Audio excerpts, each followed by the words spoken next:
With the help of Hashem, we are learning Shabbos Daf Mem Beis. We left off on Daf Mem Beis, Amud Aleph, 10 lines from the top of the Amud. Let's quickly recap. On the Mishnah and Daf Mem Aleph, we were speaking about a kettle that was removed from the fire. So let's quickly review the basics of Klei Rishon, Klei Sheni, etc.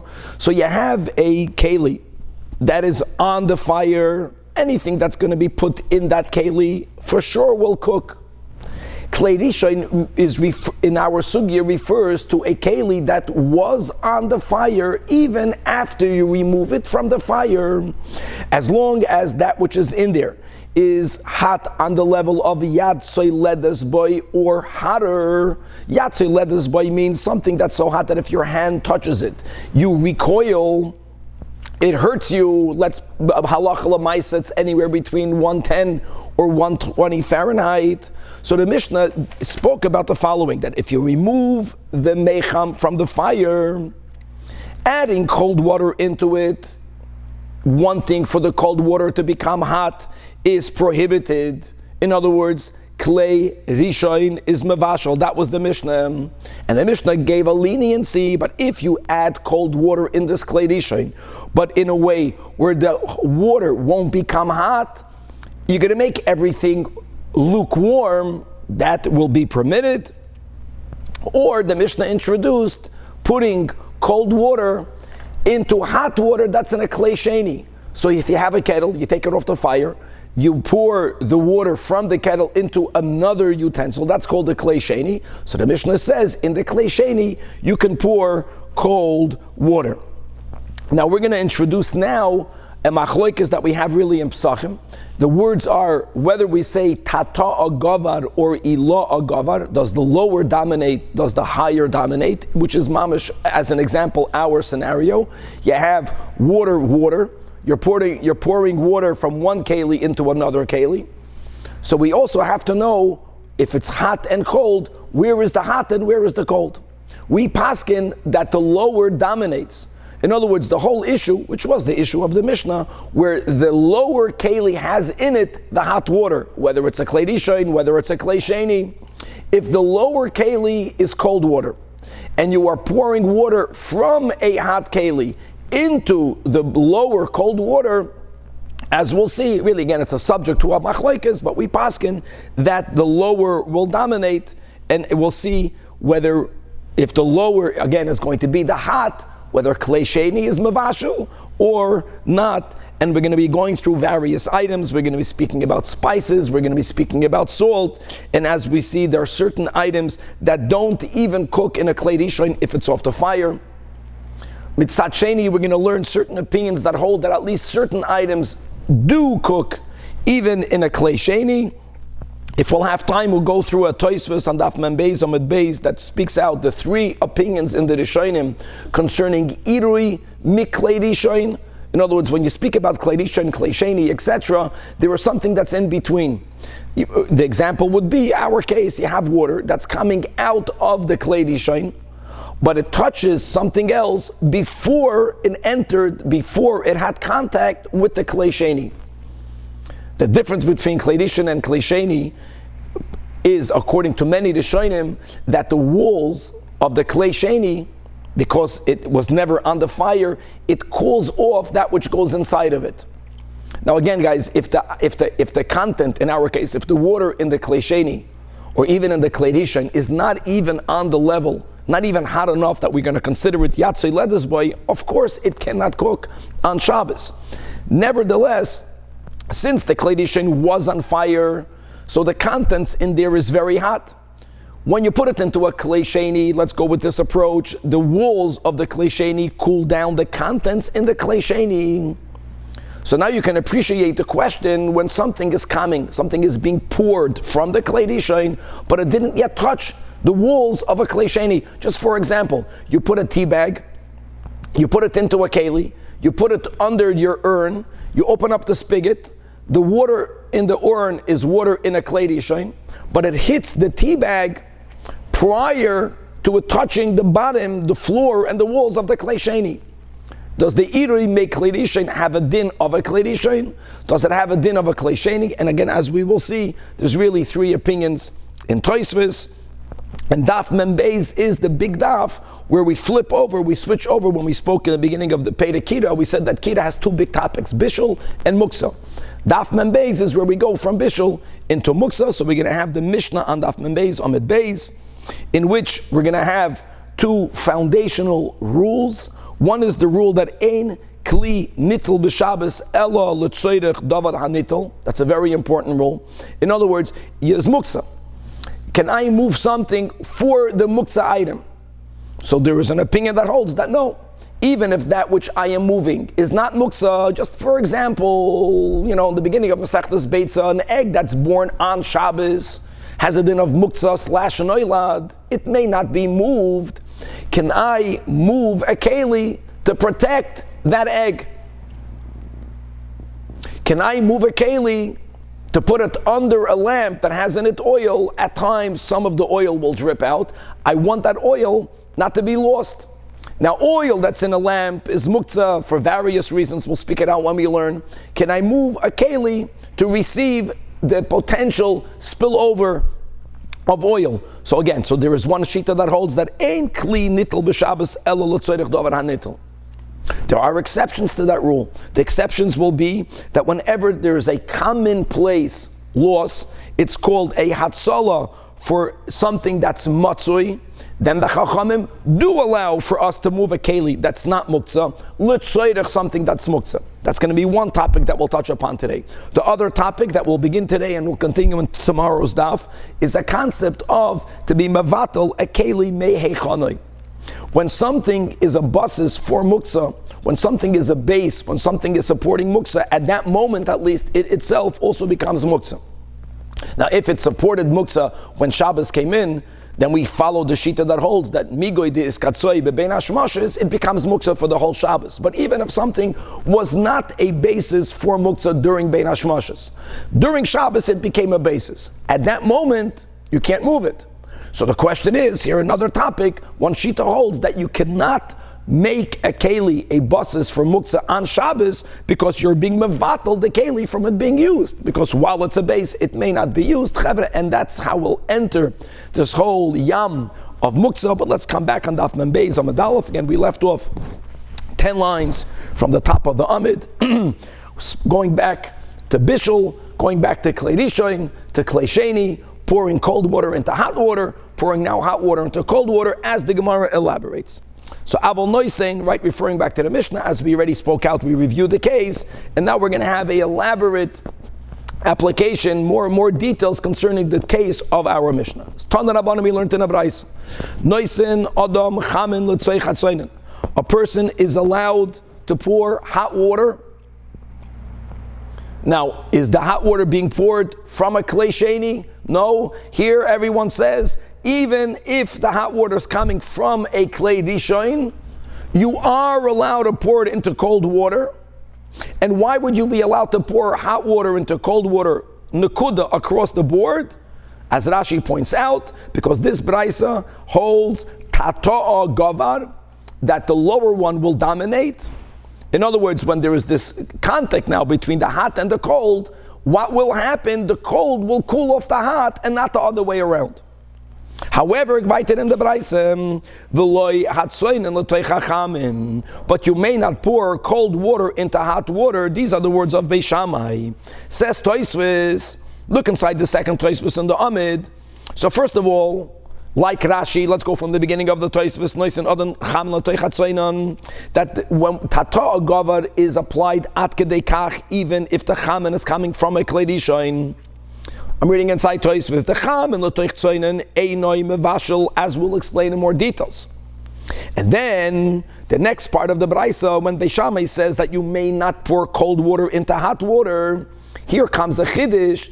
That's even if the hot water isn't a Klei Sheni, says Tosfos. Afilu b'Klei Sheni.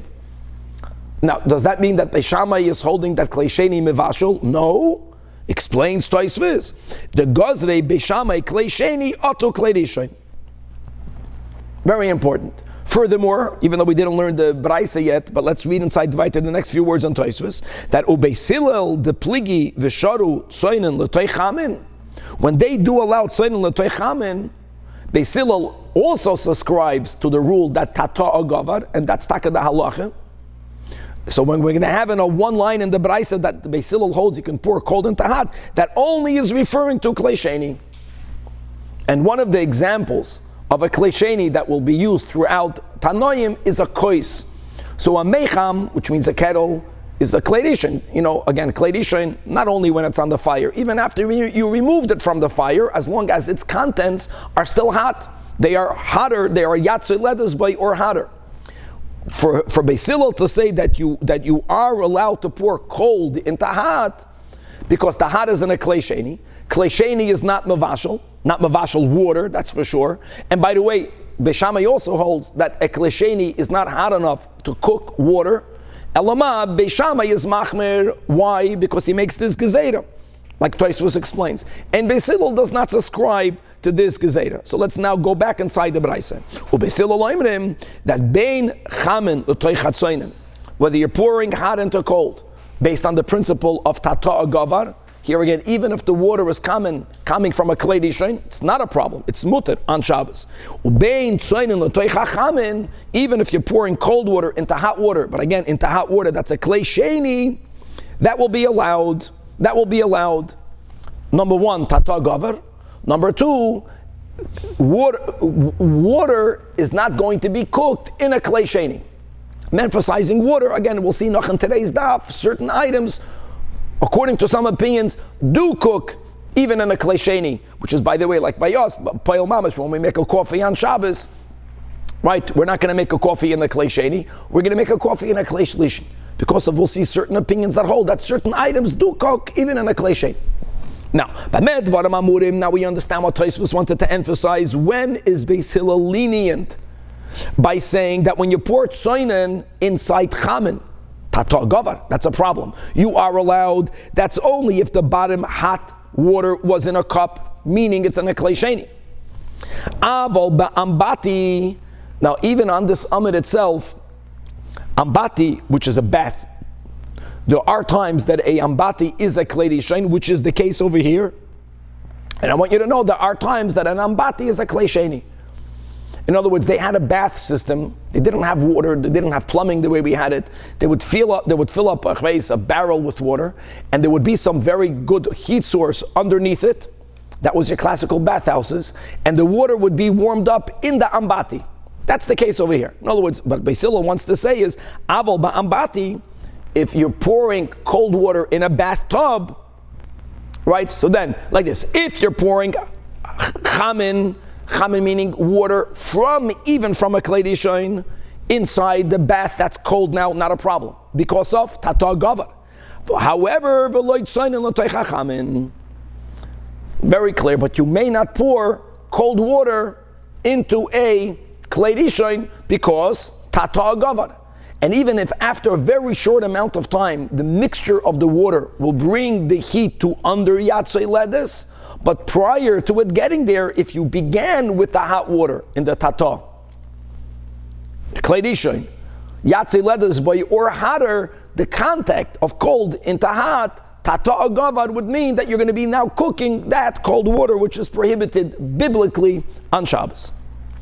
Gavaldik. Now, weiter, the third opinion, which is very enigmatic, Rab Shimon ben Menasya oiser.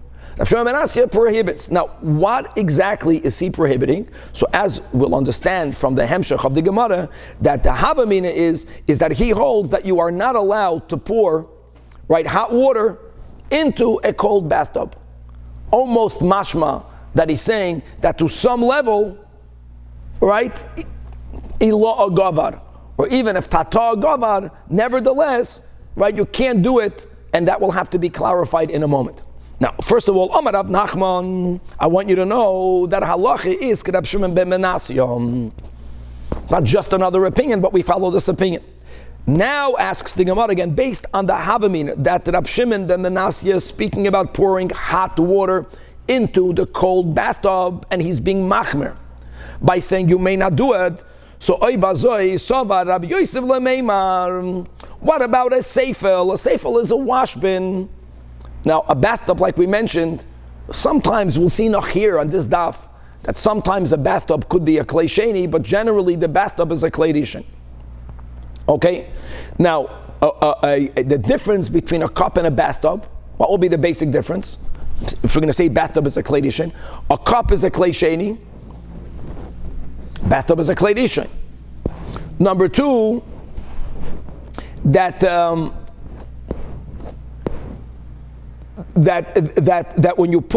when you are putting water in a cup, just to know the reason why you are mixing water, you don't need the water to be yatzui ledas boy. You just don't want the water to be cold. When you're putting water in a basin, I take that back. When you're putting water in, when you're mixing water to drink, you want the water to be hot. When you're putting water in a bathtub, you want to take away the coldness of the water. So says the Gemara that Rabbi Yosef thought to say that a seifel will be like an ambati. In other words, that you may not add water into the cold seifel. Because just like, based on the Havamina, Rabbi Shimon ben Menasya, who's asking to pour hot water into a cold bathtub. Now again, we say Tata Gavar, it must be some Schumra de Rabbanon. So why would a seifel be different?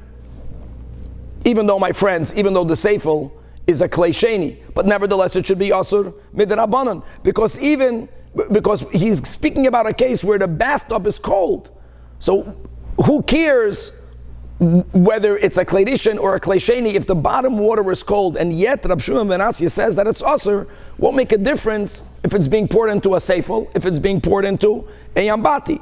The problem will be Amalei Abaya, that Rab Chia clearly learned that a seifel is not like an ambati. No, it's whatever pshat of Rab Shimon ben Asya will be, he's only speaking about a bathtub, and he's not speaking about a seifel. And now the Gemara wants to understand the following. Prior to us getting a braisa that clearly differentiates between the bathtub, which could be a klei rishon, and a wash bin and a seifel, which will always be a klei sheni, the seifel hareu kambati. And it was regarding this case that Reb Shimon ben Asya is saying that you can't pour hot water into the seifel. And not only is that a opinion, but we paskin like that opinion. Ella b'Shabbos asks the Gemara, rechitza b'chamin lekem. Now, ultimately, there were various gazetas that were made concerning bathing, but we are allowed to wash one's face, one's hands, and one's feet, panav yodav v'raglov, into with water that's not freezing cold. And the way they would do it is that they would have hot water that was warmed up, and on Shabbos they would pour it into cold water, and they would use that now, the lukewarm water or the warm water, to wash their hands, the face and the hands and the feet. If the pshat of Rav Shimon ben Menasya is that you may not pour hot water into cold water, period, so how would you ever get lukewarm water to wash your pana yadav adaglav? It doesn't make sense. What was even your havamina? So says the Gemara and Achanami. That's never what he said. Mi savrat, that Rab Shimon is speaking about the case of the ambati, or speaking about the final case where you have cold water in a bathtub, and he's being machmer by saying that you cannot pour hot water into a cold bathtub. He's not saying that. Rab Shimon ben Asya was referring to the reisha. What part of the reisha? Beisilal matirin. Bein chamen l'toich tzoinen, ubein tzoinen l'toich chamen, like we mentioned. Beisilal is matir tzoinen inside chamen if it's a klei sheni. That beisilal, like we learned in the Tosfos, doesn't make any gzeiras. So on that, Rab Shimon ben Menasya oimer that oiser tzoinen l'toich chamen. We do make he's machmer like Beis Shammai. However, the only time you're machmer is if the tata is hot. Enachanami, it's a klei sheni. And enachanami, a klei sheni, cannot be mavashal mayim. But we make a gzeira. Or Beisilal says we don't make a gzeira. But when it comes to pouring hot chevre into cold, when it comes to pouring hot into cold, based on the rule of tata or gavar, that something is allowed. And that's why when people want to wash their panav yadav v'raglav, that's the way they would prepare water that would not be freezing cold, is they would pour hot water, they would take hot water off the blech, and they would pour it into cold water, and there you go, tata gava, that will be permitted. Says the Gemara, Lema, Rab Shimon ben Menasya the Amar Kem Beishamai. According to your understanding, right? That was the whole Tosfos that we learned, that the Beishamai has this chumrah that we are goizer klei sheni oto klei rishon. Beis Hillel doesn't have such a gezeira. It's very unusual that a Tana is going to paskin like Beishamai. And even more than that, no, we say that halacha Rab Shimon ben Menasya. Normally the rule is that Beishamai, b'makom Beis Hillel, isn't even a Mishnah. So clarifies the Gemara that Rab Shimon ben Menasya, we learned correct pshat. Not like the Havamina. Rab Shimon ben Menasya was not speaking about pouring hot into cold. There everything is good. He was speaking about pouring cold into a klei sheni that's hot. Elamad, Rab Shimon ben Menasya is saying that lo nechleku Beishamai uBeis Hillel b'davar zeh. He had a mesoida that there wasn't a machlokes. According to Rab Shimon ben Menasya, Beis Hillel also is making this gezeira that you cannot pour cold into hot, even if the hot is a klei sheni, because we're goizer klei sheni oto klei rishon, all based on the rule that tata gavar. Very good. Says the Gemara, Amar Afuna b'nei Rabbi Yeshua, Chazein leil Rava. I saw that Rava had no issue, he had no reservations when he was pouring, now guys, cold water into a hot klei sheni. In other words, Rava does not subscribe to Rab Shimon ben Menasya. No, Beishamai and Beis Hillel do argue regarding that. Beis Hillel is lenient. He holds that if the bottom hot water is a klei sheni, you can put cold water into it. Right? Delikapit amana. And how do I know that he had no problems pouring cold water into a hot klei sheni? Because me, the Tani Rab Chia, he had a brayso taught by Rab Chia that noisen adam kitain shalmayim, a person is allowed to put a kitain shalmayim, a flask of cold water, letoich seifel shalmayim, into this washbin. Guys, a washbin was always a klei sheni. You can put cold into a hot klei sheni. And bein chamen letoich tzoinen, bein tzoinen letoich chamen. Clearly, befeidish, you can introduce cold water into chamen. I tata gavar, doesn't matter if the tata is a klei sheni cannot be mavashal, and certainly not be mavashal mayim. Now hold on, Chayv, there's a very big difference really between our case and the brayso of Rab Chia. And the difference is that we are speaking about pouring cold water into a hot klei sheni.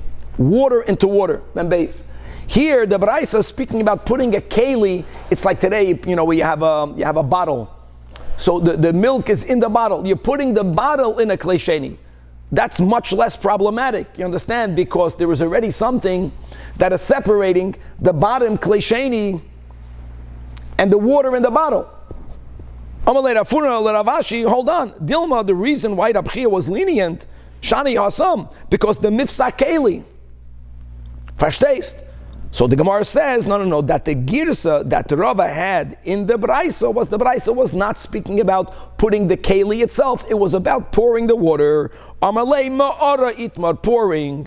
Ma'ara adam kitam shalmayim, l'toich seifel shalmayim. A person is allowed to pour the contents from the flask, a flask of water, inside a wash bin of water, no matter which way. So avada, if the top is hot and the bottom is cold, of course there's no problem.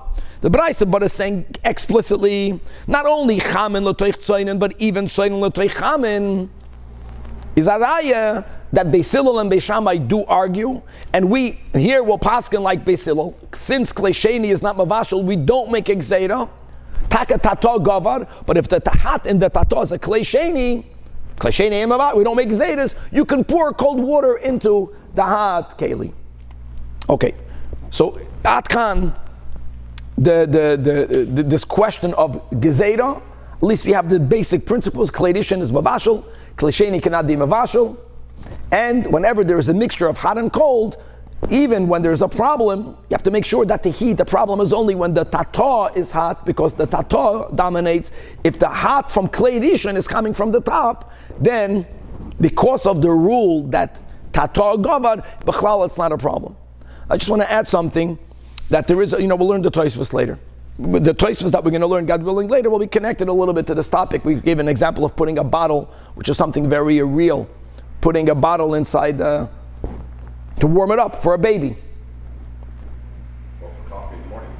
No, a bottle means, it's putting a keli inside a klei take milk, put it in a glass, put it in another cup. We just mentioned that. Okay, very good. Okay, so let's go. Let's speak a little bit more about klei sheni, yes or not being mavashal. Says our Mishnah, ha'ilfis, a frying pan, vaktera, and a pot. Shehe'aviron miroischen. Note you remove them, but it's very important, chavra, that you remove them from the fire. You remove them from the fire when it was boiling. And like we mentioned, klei rishon doesn't mean on the fire. It means, even though it's off the fire, but there was a time that the keli was hot, so it retains the heat. Says the Mishnah, lo yiten l'toichayin tavlin, you may not add spices into it. What spices cooks in a klei rishon. Mishnah daf mem beis amud beis. Avol, however, we're speaking here about spices. Noisen hu l'toicha ka'ara. You can add the spices inside a bowl. Tamchois were also, there were bowls that had covers on them, so the contents in the tamchoi retained heat even longer, but neither a ka'ara or a tamchoi was ever on the fire. It means that you can put spices in a klei sheni. That's the rule. Klei rishon is mavashal, klei sheni ain't a mavashal. Meaning you put it first, then you pour the... We're going to speak about pouring in a second. Rabbi Yehuda says, Noisen, lakoil hu noisen, you can add spices to anything. Now there's two minakotze elakotze, there's two opposite ways of understanding Rabbi Yehuda. He can either be very machmir or very lenient, as we'll see. The Gemara right away will unpackage it. You can put spices into anything, chutz medavar sheyesh by chaymetz v'tzir. If there is a food item that has in it vinegar, or it has in it fish brine, that will enable the spices to get cooked. Without chaymetz and sir, you can put spices in. Now what does he mean? He could be saying something very lenient. He could be saying that even in a klei rishon, as long as it's off the fire, if it doesn't have vinegar or brine, let's read the Gemara. When they read the Mishnah, they wanted to know, is Rabbi Yehuda referring to the Reisha? What is it? The Reisha was speaking about klei rishon, right? You have a pot on the fire, you took it off the fire, but it's a klei rishon. Tanakama says, you may not put spices in a klei rishon. And on that comes Rabbi Yehuda and he says, no, that unless it has vinegar or fish brine, which is sharp, which makes it cook. If not for that, you can even put spices in a klei rishon. Is that the meaning of Rabbi Yehuda, or mamish the opposite? The Sefer said, the top of our Amud said that in a klei sheni you can put spices. Maybe Rabbi Yehuda is adding not so quick. When can you put spices in a klei sheni if there isn't vinegar and fish brine in the klei sheni? If you have vinegar or fish brine or other sharp items, then you may not put spices even in a klei sheni. Oidil na sefer koi ulochumra. So what does he mean? So Tashema, Abraisa elaborates. Tanya, Rabbi Yehuda Oimer lekol ilfasin hu noisen. One is allowed to add spices to any type of frying pan. No, it's klei rishon. Lekol hakadeiros roischos hu noisen. You can add spices to any type of boiling food that's in a pot. Chutz medavar sheyesh boy chaymetz v'tzir. It's clearly Rabbi Yehuda is lenient, bikula. And he's saying that not everything in a klei rishon is going to cook. Spices can only cook if the klei rishon has in it also vinegar or fish brine. Now just to emphasize again, if the klei rishon on Shabbos is on fire, of course it cooks. That's bishul doiraisa.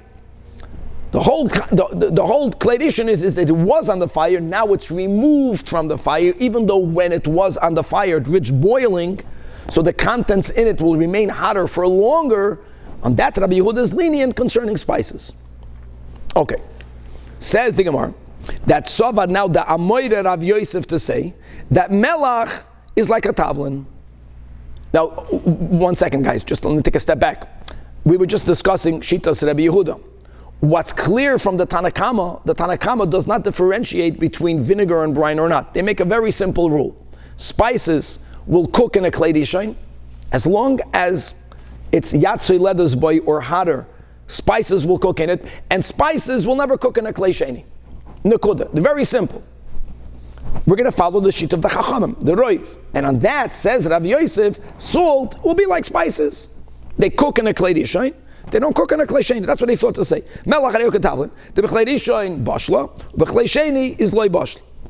Amalei Abaye. Doesn't salt dissolve like if you put it in soup, which is a klisheni?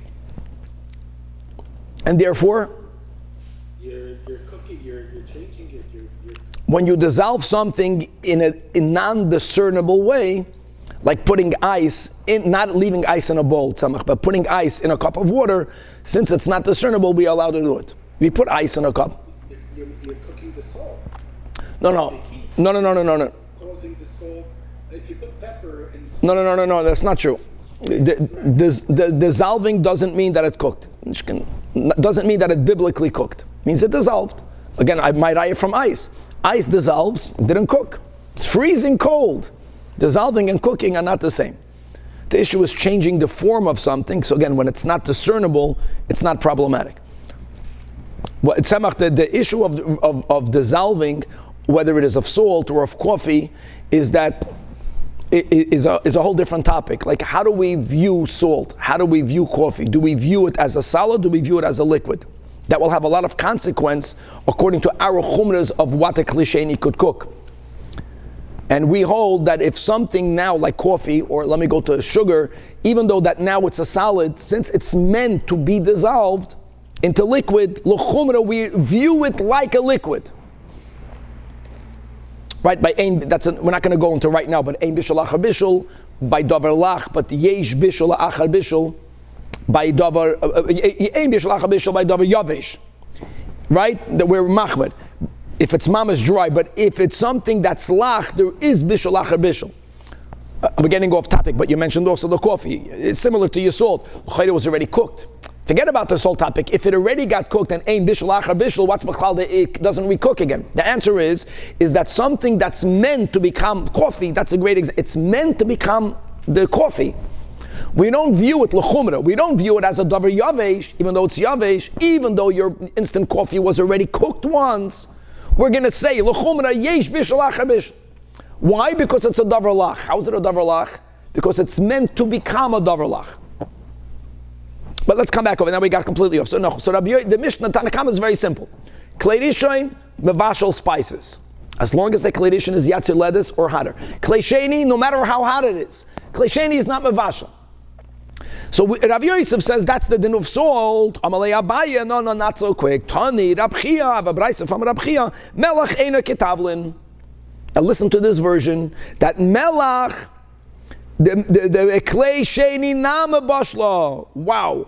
As long as the liquid in the klei sheni is yatzir lettuce or hotter, here we have already that you see that certain items, now by the way, it's not so distant from what we learned on Amud Aleph. Amud Aleph, it's a little bit different. On Amud Aleph, we read the Tosfos. The reason why Beis Shammai and Rav Shimon ben Menasya, let's say, they said you cannot pour hot water, you cannot pour cold water into a hot klei sheni. There, it's not because it might cook, but because of gzeira.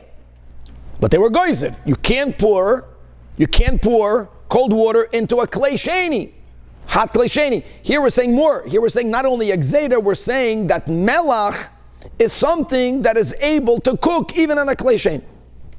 However, upliga the Rav Nachman, min hakotze el hakotze. The Rav Nachman, by the way, doesn't only argue with Abaye, he even argues with Rav Yosef, because Rav Yosef is saying that melach is like spices that bekledish and it cooks. Rav Nachman holds that salt is very difficult to cook. That sricha, milcha, bishula, that what's needed to be boishel, to be mavashel melach, is the same that's needed to be mavashel meat from an ox. What is able to cook ox meat, which is very tough meat? Fire. Once you remove the keli off the fire, it's not going to cook. So now we learn three shitos. Min hakotze el hakotze. This is very practical because many people would like to add salt into the food on Shabbos. You have the Rav Yosef, based on the sheet of the Tanakama, simple. Klei rishon no, klei sheni yeah.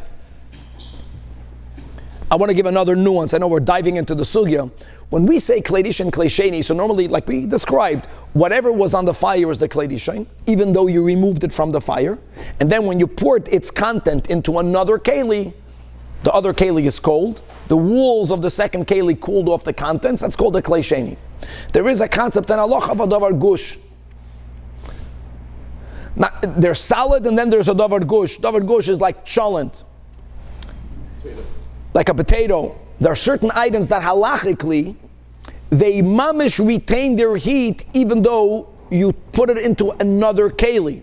That's very important. So again, when people are served, they're not served in a klei rishon. They're served at least minimally in a klei sheni. I'm saying minimally because certain items like cholent, the way you removed it from the cholent pot is by using a ladle.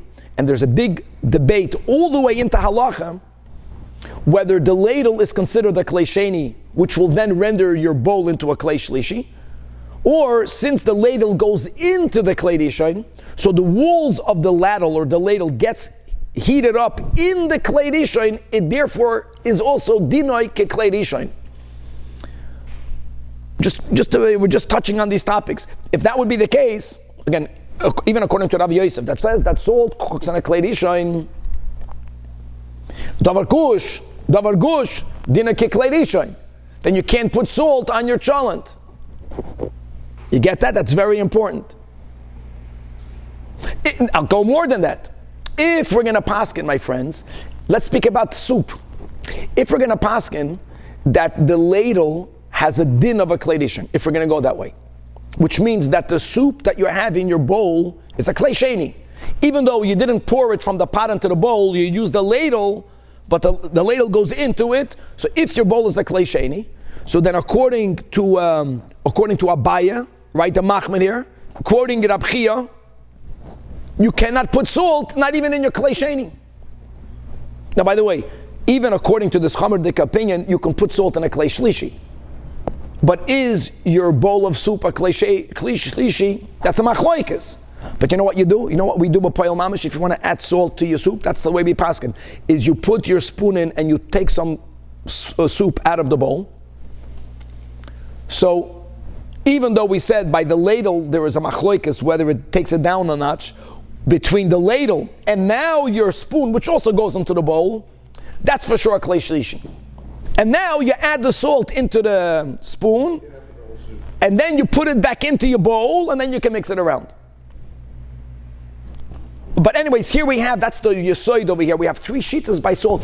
I want to say spices. By me, I don't add spices on the table. Some people do. But here we're speaking about salt. By spices, there aren't 3 opinions. You have in the Mishnah 2 opinions. And we explained that Rabbi Yehuda is lenient. It's tough to cook halachically the spices. By salt, either it cooks in Rabbi Yosef cooks in a klei rishon, doesn't cook in a klei sheni. Shita Sabaya, my friend, that's just chazaning for myself, salt cooks even in a klei shlishi. And the Shita of Rav Nachman that holds that salt does not even cook on a klei rishon if it's already off the fire. However, ve'ika da'amri, we're not adding, there aren't any more opinions to add, but who said what? So Rabbi Yosef lemeimar azvos, that melach hareo ketavlin the beklei rishon bashla beklei sheni le bashla. So far, same thing. How Amar le Abaye Tanei Rab Chia melech eine ketavlin the beklei rishon nami le bashla. The different girsa is that here Abaye, who quoted the Braisa taught by Rab Chia, said what Rav Nachman is saying. Lekula, there isn't a chumrah. He's saying that salt cannot even cook in a klei rishon if it's off the fire, and that is now the base of Rav Nachman, who said that you know what, you need to cook salt, the same heat that you need to cook oxen meat, which means not even a klei rishon, it has to be off the fire. We have time. So before we move on, now we completely are changing the topic from Bishul to Muksa. This big Tosfos, the first Tosfos, is a very important Tosfos. So what are we speaking about? So we did mention in Amud Aleph, pouring hot water into cold water, pouring cold water into hot water. So we got this simple klalim, right? That let's go with the klal, that klei rishon is mavashal mayim, klei sheni is not mavashal mayim. The other klal that we learned today is that there's called tata agavar and not ilo agavar. So whenever there is a mixture of hot and cold, you have to always find out what was the top, what was the higher, what was the lower. The lower one is the one that dominates. And al pi chasidus, how beautiful is it? That we understand that takin giluyim, there's a lot more giluyim l'mayla.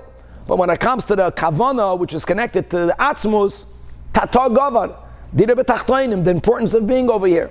V'chulei. There's another nuance, and that nuance is when it comes to pouring, like we mentioned.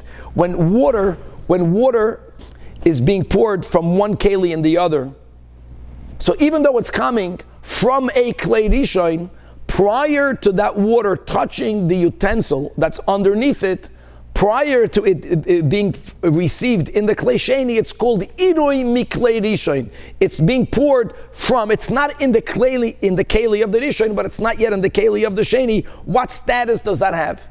And Tosfos brings three opinions. Min hakotz el hakotz. First, Tosfos says that iroi, once liquids left the top keli, it already has a status of a klei sheni. The other shita, that's from Rabbeinu Shmuel. Then he brings from the Ri, no, that iroi, from our sugya, that iroi is a klei rishon. It only changes its status when it goes into the bottom.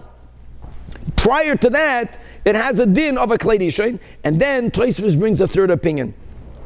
And Tosfos says that the water gets a little bit cooled off. So it doesn't have a din of a klei rishon. It doesn't have the leaning and din of a klei sheni. It's able to be mavashal kadei klipa.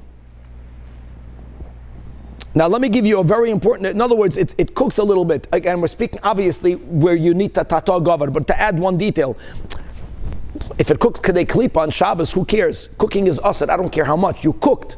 No, so let me go back to just my case of a bottle. In other words, putting a bottle, I have a bottle that's freezing cold, and I'm pouring hot water directly. I'm pouring hot water. In other words, I put it in a keli. I want it to warm up, and I put it under my spigot, and the water is touching the bottle before it hits the walls. If iroi miklei rishon, max can be mavashal kadei klipa. Again, here it's in a bottle. It's in a keli. There's no cooking of a keli. There's no din of cooking of a bottle. You're cooking the contents in the bottle. The most it can cook is the klipa. Here, the klipa is not a food. It's going to be permitted.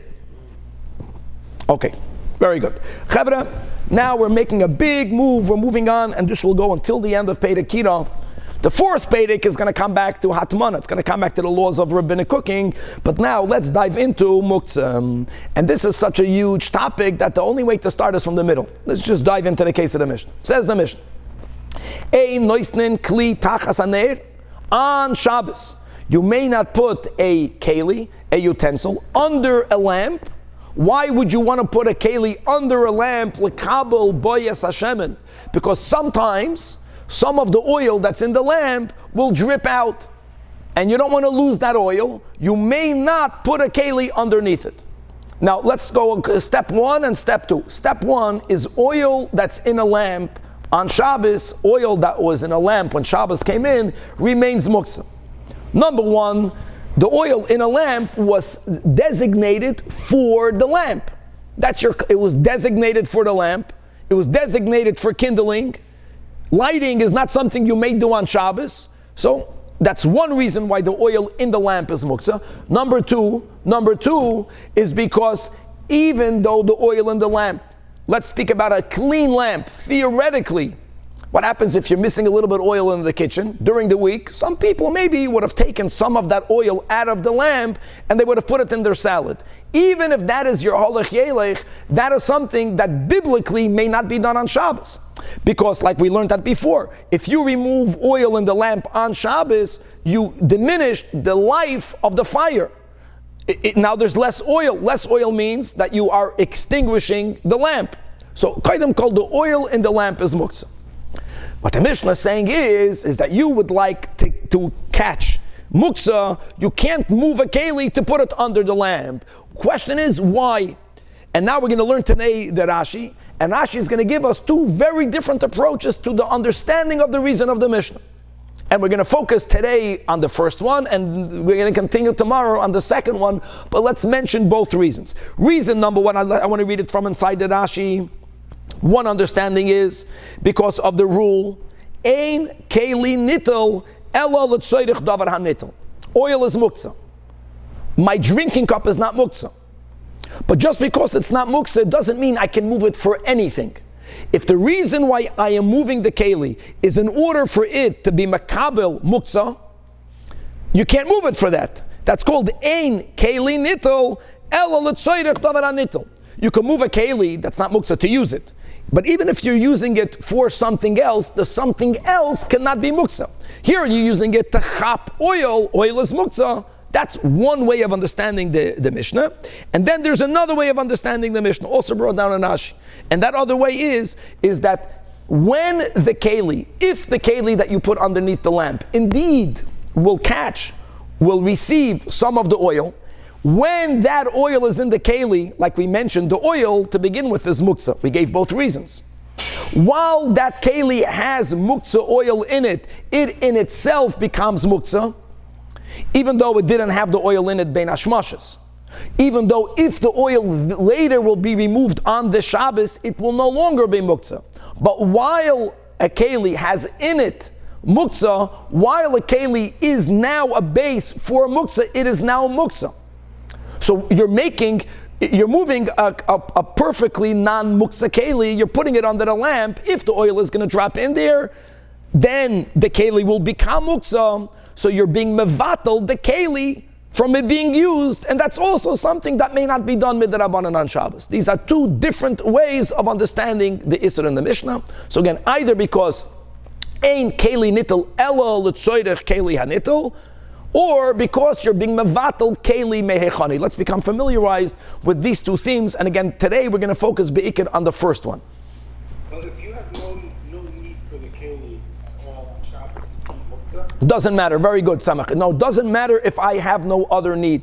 Like today we have, doesn't matter. Both reasons are applicable.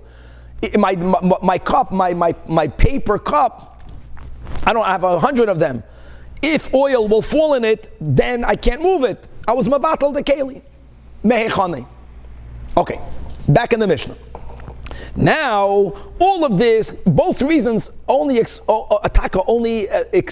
why it's asur to move the keli, to put it under the lamp on Shabbos. But the im nesanua mi ba'od yom, if someone placed that keli under the lamp prior to Shabbos, then mutar means there is no obligation for you to remove it. I don't care if the keli will become bottled on Shabbos, doesn't matter. I placed it there prior to Shabbos. However, you placed it there before Shabbos, you were not obligated to take it out, you left it there. If and when some oil will indeed drip into it, ve'einei oisin mimenu. But don't forget that the oil that might end up falling in there is something that you may not benefit from on Shabbos, because the oil, like we mentioned, is muktzah, or to word it the same way from the opposite side, lefisha einoi min hamuchan. Muktzah, muchan are one is the mirror opposite of the other. Muchan is good. Muchan means you prepared it to be used on Shabbos. Muktzah means it was set away from it not being used. You set it aside. You're not going to use it. So this oil, like we mentioned, it was muchan for the fire, which is something that you may not even light on Shabbos. And again, you can't even remove it because it'll be machaber, so it's not min hamuchan. Okay. So now, guys, the Rab Chizda statement is going to be premised on his understanding of the Isser of the Mishnah. Why may you not place a keli under a lamp on Shabbos? Because of ein keli nitl b'Shabbos, elo l'tzoyrech davar hanitl. That's the premise of Rab Chizda. And now we'll see exceptions to the rule. Amar Rab Chizda, very similar. You have a hen, and guys, we're going to learn at the beginning of Beitzah that the egg that will be born on Shabbos is muktzah / noilad. There are times that a person doesn't want for the egg to fall on the ground.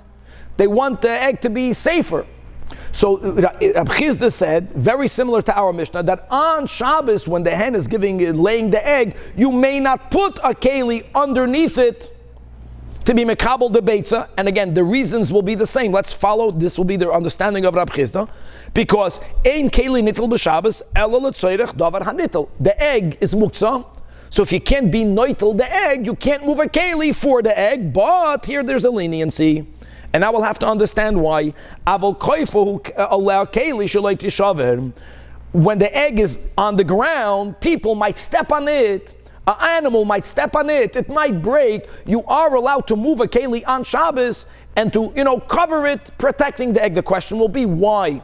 Ein keli nittel b'Shabbos elo l'tzoyrech davar hanittel, right?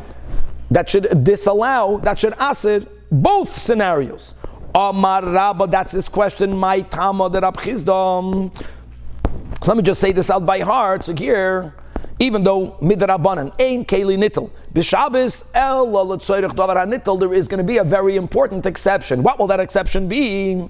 Whenever hatzola matzui, whenever you're trying to prevent a common loss, that will be the key. Not an unusual loss. Whenever the probability or the possibility of a loss occurring, or if a loss happening is high, is called mitzuya halachically, then the chachamim allowed for you to move a non-muksa keli, even though it's l'tzoyrech, something that's muksa. And here, as Rabbah is going to explain, that it's not common halachically that when the egg will come out of the hen, hens normally don't lay their eggs on an inclined area. For you to say that if you're not going to right away, if it won't fall into a keli, it's going to roll away, that's something that's not common. But when the egg is laid on a flat area, the hen doesn't go into a private quarters to lay eggs, it lays it out there in the open. If you won't at least cover it, it's going to get broken. It's going to get ruined. That's called a hatzola mitzuya. It's a commonplace loss.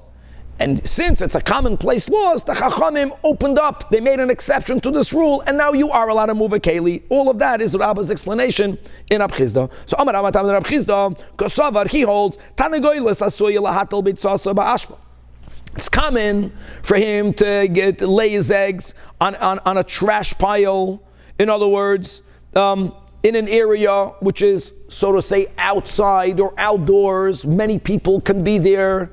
It's very usual for someone to accidentally step on the egg, someone to take the egg away. However, it's unusual for a hen to lay an egg on an incline where the worry is it's going to right away roll away. And if that will be the worry, then the only counter to that will be taka putting a keli under the hen while it's giving birth for the egg to fall into that keli. But that's something that's unusual. And here is his words, here's Rabba's words, Hatzola Mitzuyam. The prevention of a commonplace loss. Hitiru, the Chachamim were matir. Don't forget, this rule, ein keli nitel ella, etc., is only a derabanan. They never made it in this case. However, v'hatzalo she'enim mitzuya, lo yitiru. Now, Chaver, hold on. What about the oil? Let's go back to our Mishnah. Isn't it a commonplace? Isn't it common that some of the oil in the lamp will spritz over? Yes, but as the Rishonim explain, the amount of oil that you lose from the lamp is very insignificant, very little. So this person, tzaddikim they have rachmanis, they are careful with all of their belongings, very nice. And you have to be mavared oilam haza, and every part of it that God gave to you, you got to rectify, you got to elevate. Beautiful. But since it's considered something of very little financial significance, it's like a hatzola she'ena mitzuya. That's the link. And that's why, again, in our Mishnah, you're not allowed to put a keli tachas haneir. Eisvei Abaye.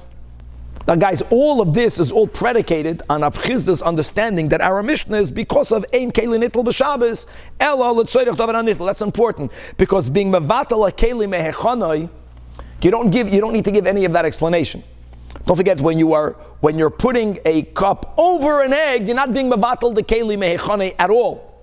But anyways, let's challenge this svara. Eisvei Abaye to his teacher, to Rabba, right, who was explaining the rationale behind Rab Chisda. Are you telling me that v'hatzola she'ena mitzuya lo yitiru?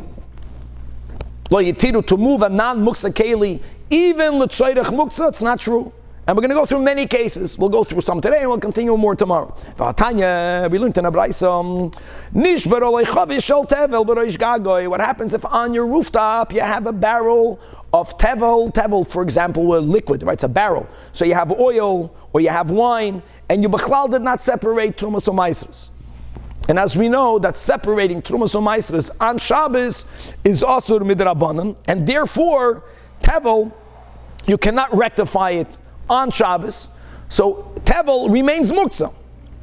So if you have a barrel of Tevel on your roof, and it broke, so now if you're not going to move a good keli to receive the dripping oil and the wine, you're going to lose it. Says the Braisa, maybe keli umaniach tatel. You are allowed to move a keli and put it underneath it. Now hold on. The content of the tevel is muktzah. We have this klal that ein keli nitel b'Shabbos ela l'tzoyrech davar hanitel. How can you move a keli to receive the spillage? And the answer must be, you're preventing loss. But hold on, but you said that Hatzalah is, l'tzoyrech Hatzalah, very nice, you want to prevent, it's only if it's a Hatzalah Mitzuya. How often does a barrel break? So again, how do you define in halacha common? Here we go. So the Gemara says that this Braisa is speaking about begulfei chadete. It's speaking about new barrels. The new kalim of those days would break a lot more often than the old kalim. It's like a new car. The first couple of thousands of miles, it's more prone for breakage. The shchichi de pake, it's common that it will burst. No, it has to be, and it's a big chiddush because you're limiting the Braisa. You're basically saying that if the keli was used for a while, it's no longer considered new. Then if it breaks, you got to lose it. You can't put a keli to save it. Another kasha, Eisvei, it says in a Mishnah, this Mishnah we'll have over here in Shabbos. Noisten keli tachas and elekabel nutzoit says you are allowed to put a keli under a lamp in order to catch the sparks. Same thing, guys. Sparks are muktzah. It's fire. And I would argue that's the havamina that it's not a common thing, right? That a lamp. We're not speaking about a torch. We're speaking about a lamp. A lamp is going to produce sparks. So answers the Gemara. No, there must be that nitzoitzois nami shchichi. Let me say it this way. How do you define common? It's more common than a hen laying an egg on an incline. It has to be that way. It's less common than oil dripping, but it's still in the category of Hatzalah Mitzui. Let's hop another few on Daf Mem Gimel. Eisvei Vaita, this is all Abaya challenging Rabbah. Here again from a Mishnah in Masechta Shabbos, but later on Kuf Chaf Aleph, it says in the Mishnah, Koifin Kar Al Aneir, if you have a lamp burning and you are afraid that the lamp is going to create a fire in the house because whatever is over it is too close to it, so you can put some sort of bowl that, the beams are made out of wood, the bowl is earthenware, it's going to get hot but it's not going to start burning. You can koifin ka'ad al, guys, we're not speaking about putting it so close where you suck out the oxygen, that's machaba. We're speaking about just creating like a mechitza. You can turn a bowl over the neid in order shelo yoiches b'koira. But again, we have the same problem. Fire, sparks, the lamp, all of this is muktzah. Ein keli nitel b'Shabbos elo l'tzoyrech davar hanitel. And you're telling me that they made an exception to a safe. You don't want your house to burn down. But that's only if it's Hatzalah Mitzuya. Are you telling me that it's Mitzuya? So the Gemara says, yeah. That bebate gechine, that we're speaking about a low ceiling house, the shchiach b'hu deleka. That, there are certain houses that were built in a way that when you light the candles without making these precautions, without putting up a mechitza, it's considered likely that the house will burn down, and only that's why they were matir. Let's hop another one. If you have a beam that broke on Shabbos, now the beam that broke on Shabbos is muktzah. You can give it support by moving a safsal, a bench, or moving the side posts of a bed that you can maybe put on the side. Here again, the same kasha. The beam is muktzah. L'cha'ura, beam breaking in your home is not a mitzuya, it's not commonplace. And you are allowed to move a keli, l'tzoyrech a keli she'ein anitel. Why? It's not atzola mitzuya. Here again, you must say that bekeshurei chadata, we're speaking about new beams, the avidi de pake. Again, the same concept, it's a reality that things that are older are stronger. The opposite of what people think. Because they already got accustomed to it. When something is new, it's more vulnerable, and all of these hatadim that we're learning in Mishnayos and in Braisas, according to Rabbah's understanding of Rab Chizda, must be when it's halachically considered a relatively commonplace loss. Otherwise, even though, like we said, the oil might spill out from the lamp, but because it's considered insignificant, or if it's something that's not considered common, ein keli nitel b'Shabbos ela l'tzoyrech Davar hanitel chevra to be continued.